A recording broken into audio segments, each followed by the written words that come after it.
وقالت اليهود ليست النصارى على شيء وقالت النصارى ليست اليهود على شيء وهم يتلون الكتاب كذلك قال الذين لا يعلمون مثل قولهم فالله يحكم بينهم يوم القيامة فيما كانوا فيه يختلفون.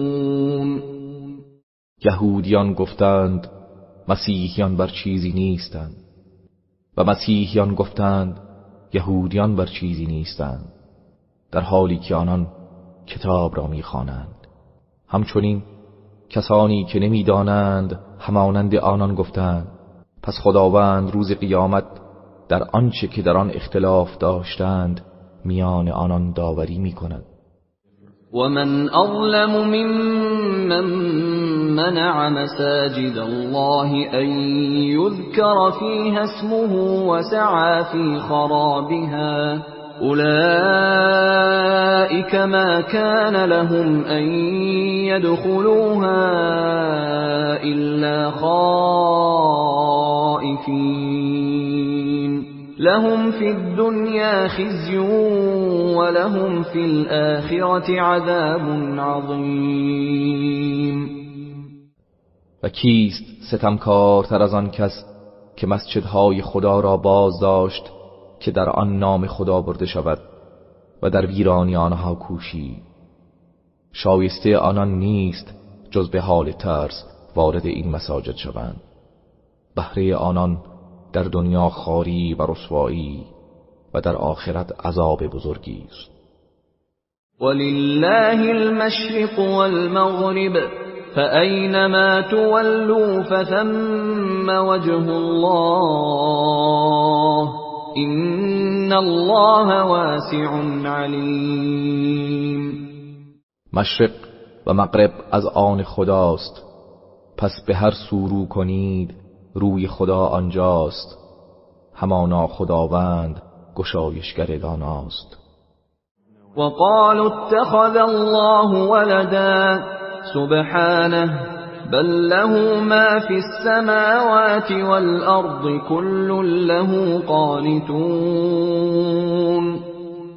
گفتند خداوند فرزندی برای خود برگزیده است، منزه است او، بلکه آنچه در آسمان ها و زمین است از آن اوست و همه فرمانبردار اویند.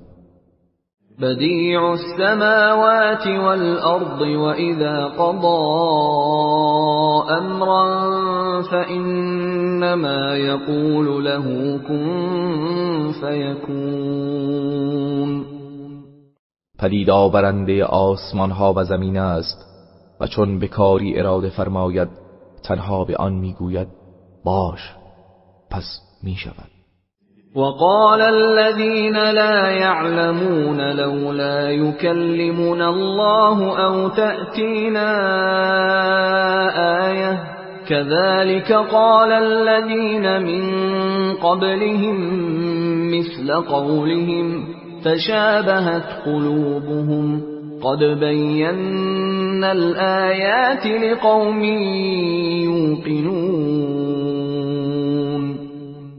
و آنان که نمیدانند گفتند چرا خدا با ما سخن نمیگوید و یا چرا معجزه و نشانه‌ای برای ما نمی آید؟ کسانی که پیش از آنان نیز بودند همین گونه سخن میگفتند. دلهایشان به یکدیگر همانند است. همانا ما آیات و نشانه ها را برای گروهی که یقین دارند آشکار و روشن ساخته ایم. إنا أرسلناك بالحق بشيرا ونذيرا ولا تسأل عن أصحاب الجحیم. همانا ما تو را به حق مژده‌رسان و بیم دهنده فرستادیم و درباره دوزخیان از تو پرسیده نخواهد شد.